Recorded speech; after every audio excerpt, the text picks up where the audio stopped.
Software giant Microsoft has bought out Skype in a record multi-billion-dollar deal. It's raised eyebrows because the internet video calling company is losing money. Microsoft announced it's paying $8.5 billion for the Luxembourg-based company, which has been losing money. But I'm very enthusiastic about acquiring Skype. Skype is very consistent with what Microsoft has made one of its core businesses.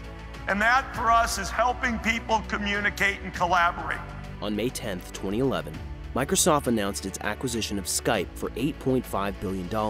It was Microsoft's largest acquisition yet, and the idea was to compete with Google's Hangout and Apple's FaceTime. Skype was perfect. It had 170 million active monthly users and was adding as many as 300,000 users every day. Sure, it didn't make a profit yet, but when has a tech startup ever made money? And for a while, it looked like Microsoft was right. Skype continued to grow rapidly, and at its peak, it hosted 40% of the world's video calls. But that didn't last long. It made one mistake after the other, and people started to absolutely despise Skype. It got so bad in 2017, its Play Store rating dropped from 3.5 to 1.5, and when the pandemic hit, everyone avoided Skype like the plague. So what happened? How did Skype go from revolutionizing how people talk over the internet to being hated by everyone? This is the story of Skype and how it lost its identity. It was 2003. Two entrepreneurs, Nicholas Zenstrom and Janice Fries, had recently invested in a company called Kazaa. It was a peer-to-peer file-sharing app, mostly used by college students to share copyrighted music. And you guessed it, record labels sued the crap out of it. The company eventually shut down due to constant lawsuits, but it would mark the beginning of Skype. Kazaa used peer-to-peer technology to host its website. This means that users could share files or access resources directly from each other's devices instead of relying on a central server. Why is this important? Hosting servers is one of the most expensive parts of running an internet company, and by reducing it to zero, Kazaa didn't have any expenses. Nicholas and Janice were able to take this idea to a whole new level. We take free video chats for granted these days, but in 2003, if you needed to call someone abroad, it was ridiculously expensive. I couldn't even find the exact pricing around that time, but even today, AT&T charges $2.21 per minute on average for international calls. When Nicholas was traveling to the US, he realized this and was very frustrated. This is when the idea of using a P2P network for hosting calls hit him. So 2002 this was, and when I was traveling around in Europe primarily, I was so frustrated by the telecom companies that they were charging so much for roaming, and specifically with mobile data. There was I don't know how much more, but it was like ridiculous. Some companies offered voice calls over the internet, but they were too expensive as they used centralized servers. The founders had already used the P2P model successfully in Kazaa, so they knew if they could somehow host calls, it could be significantly cheaper or even free. And this is how the development of Skype began. When Skype launched in 2003 with the same P2P technology, it was an instant hit. Ironically, the same P2P feature would contribute to Skype's downfall later, but more about that in a minute. Things were looking great for Skype. It had a network effect. The more people that used it, the more valuable it became, as every new user would need someone else to talk to. In 2004, it expanded rapidly and introduced features like Skype Out, which allowed users to call a mobile or even a landline with charges as low as 2 cents per minute. At the end of 2004, Skype had reached 8 million active monthly users and was absolutely crushing the traditional telecom companies. But everything was not perfect.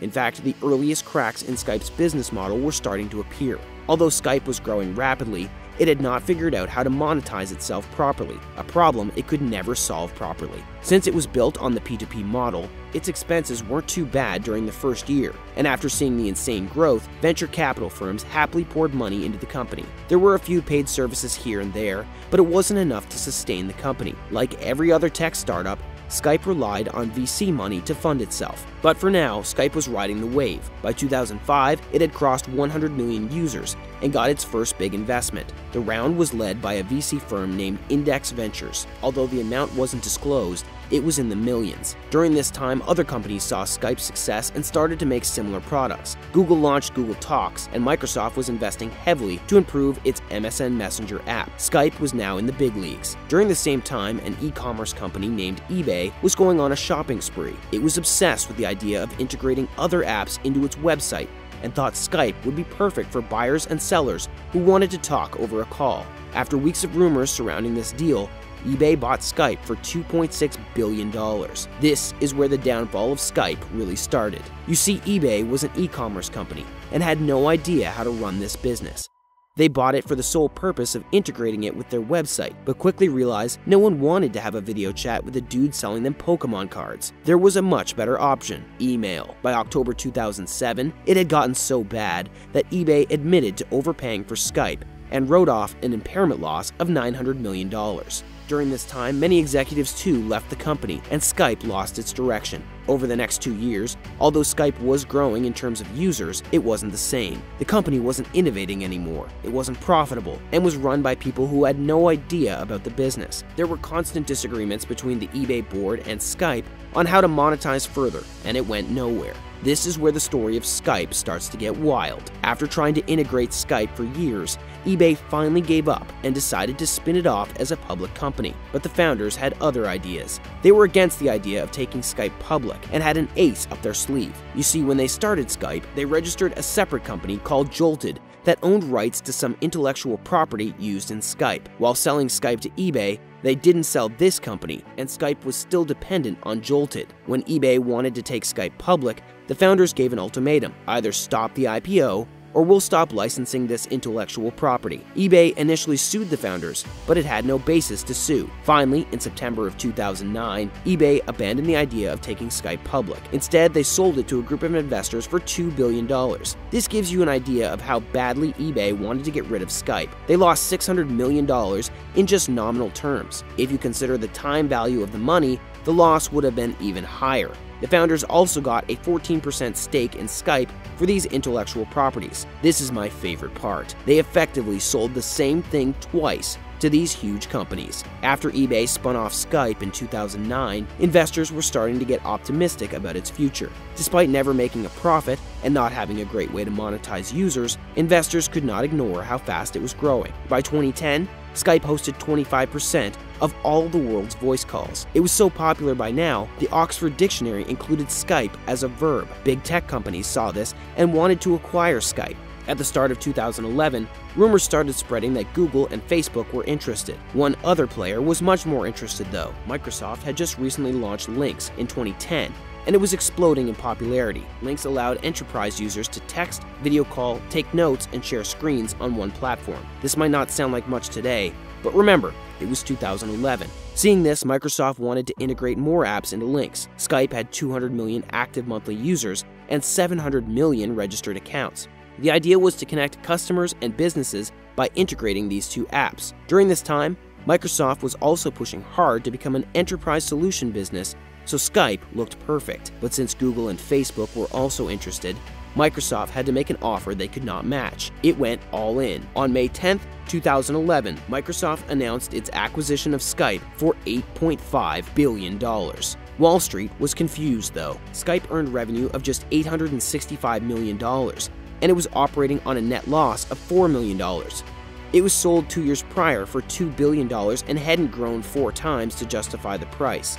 Microsoft was excited though, as it looked to integrate Skype into its enterprise solutions. But what happened over the next few years was weird, to say the least. Through a combination of sloppy engineering, horrible integration, and confusing branding, Microsoft made Skype one of the most hated products. Remember how Skype was able to operate without revenue during the early years thanks to its P2P web hosting? It worked great initially, but there were always concerns about its safety, and reports of video calls being hacked were not uncommon. On top of that, P2P didn't work well with mobile devices, so Microsoft decided to host it through a cloud-based server. Now, it would have been a great update if Microsoft did it properly, but what was supposed to be a smooth and easy transition turned into an engineering nightmare. It took years for the transition to complete, and there were just so many bugs like not getting call notifications, being constantly logged out of accounts, and having a terrible connection.